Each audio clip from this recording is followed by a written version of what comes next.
Hi നമസ്കാരം. ഇന്നത്തെ video എന്ന് പറയുന്നത് നമ്മുടെ ഒരു മലബാർ സ്റ്റൈലിലുള്ള ജീരക കഞ്ഞി.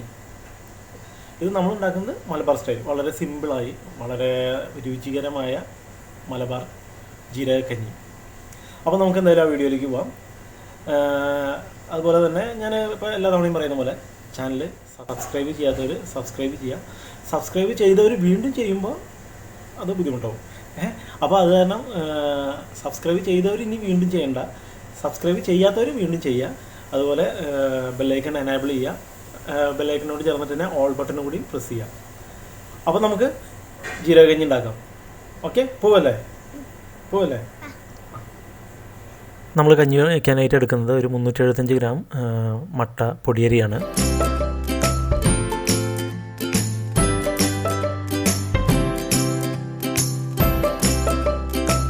ഇനി നമുക്കത് നല്ലപോലെ കഴുകിയെടുക്കാം.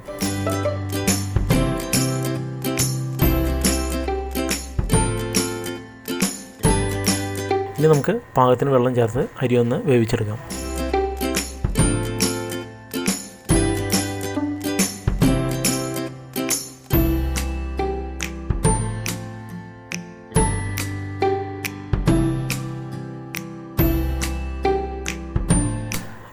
നമ്മുടെ അരി വെന്തിട്ടില്ല, നമുക്ക് കുറച്ച് ഉപ്പ് ആഡ് ചെയ്ത് കൊടുക്കാം. ഉപ്പ് ഇപ്പോൾ ആഡ് ചെയ്തില്ലെങ്കിലും കുഴപ്പമില്ല. നമുക്ക് ഇതിപ്പോൾ എല്ലാം കഴിഞ്ഞതിന് ശേഷം നമുക്ക് ഓരോരുത്തർക്ക് ആവശ്യമുള്ളതിനനുസരിച്ച് ഉപ്പ് ആഡ് ചെയ്തിട്ട് നമുക്ക് കഴിക്കാവുന്നതാണ്. അതായിരിക്കും കുറച്ചുകൂടി ബെറ്റർ.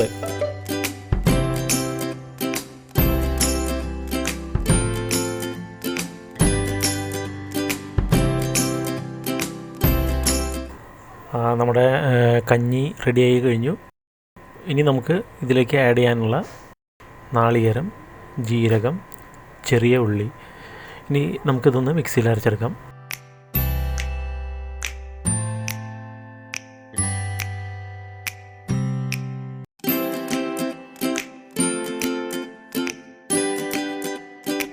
കൂടെ 1 ടീസ്പൂൺ മഞ്ഞൾപ്പൊടി ആഡ് ചെയ്യാം. ഇനി നമുക്കത് അരച്ചെടുത്തത് നമുക്ക് കഞ്ഞിയിൽ ആഡ് ചെയ്യാം. ഇനി നല്ലതുപോലെ ഒന്ന് മിക്സ് ചെയ്തെടുക്കാം. അപ്പോൾ നമ്മുടെ ജീരകക്കഞ്ഞി റെഡിയായി കഴിഞ്ഞു. ഇത് വളരെയധികം ടേസ്റ്റിയാണ്. അതുപോലെ തന്നെ വളരെ ആരോഗ്യപ്രദമായ ഒരു ഔഷധകഞ്ഞി തന്നെയാണ് ഇത്. അപ്പോൾ എല്ലാവരും ഒന്ന് ട്രൈ ചെയ്ത് നോക്കുക. വളരെ സിമ്പിളാണ്. വളരെ പെട്ടെന്ന് തന്നെ നമുക്ക് ഉണ്ടാക്കിയെടുക്കാവുന്ന ഒരു വിഭവമാണ്. അപ്പോൾ ഇതെനിക്ക് പറഞ്ഞു തന്നിരിക്കുന്നത് എൻ്റെ കൂടെ വർക്ക് ചെയ്തിരുന്ന ഒരു സുഹൃത്താണ്, ഒരു മലപ്പുറം സ്വദേശി തന്നെയാണ്. അപ്പോൾ അവരൊക്കെ നോമ്പ് തുറക്കൊക്കെ ആയിട്ട് അവർ സ്ഥിരം ഉണ്ടാക്കുന്നതാണ്. അപ്പോൾ അതിൻ്റെ റെസിപ്പി പറഞ്ഞു തന്നു. അപ്പോൾ ഞാനതൊന്ന് നമ്മുടെ ചാനലിൽ ഒന്ന് എന്തായാലും അത് അവതരിപ്പിക്കാമെന്ന് വിചാരിച്ചു. അപ്പോൾ ഇന്നത്തെ വീഡിയോ ഇവിടെ അവസാനിപ്പിക്കുകയാണ്. ഇനി മറ്റൊരു വീഡിയോയുമായി പെട്ടെന്ന് തന്നെ വരാം. അതുവരെ ബൈ.